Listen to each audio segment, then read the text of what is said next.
പേര് ദിയലക്ഷ്മി. Saint Mary's U P സ്കൂളിലെ 6ാം class വിദ്യാർത്ഥിനികളാണ് ഞങ്ങൾ.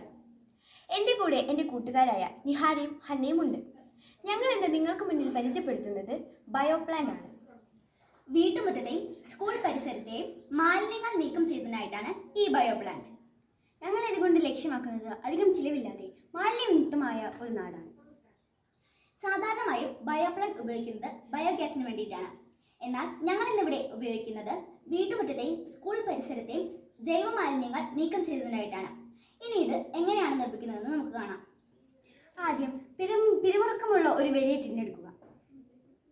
എവിടെയാണോ ഇത് നിർമ്മിക്കേണ്ടത് അവിടെ ടിന്നിൻ്റെ വലുപ്പത്തിൽ ഒരു കുഴി കുഴിച്ചിട്ട് ടിൻ മണ്ണിനുള്ളിൽ ഇറക്കി വെക്കുക. ശേഷം ടിന്നിലേക്ക് അല്പം മണ്ണ് നിറയ്ക്കുക, പിന്നെ ചകിരിച്ചോറ്. ഇനി ഇതിനുള്ളിലേക്ക് വീട്ടിലുണ്ടാകുന്ന ജൈവ മാലിന്യങ്ങൾ നിക്ഷേപിക്കുക.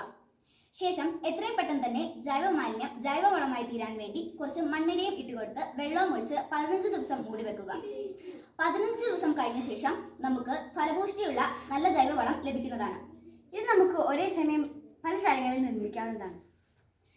ജൈവമാലിന്യം വലിച്ചെറിയുന്നത് മൂലമുണ്ടാകുന്ന രോഗങ്ങൾ ഇതിലൂടെ നമുക്ക് തടയാൻ സാധിക്കും. Thank you.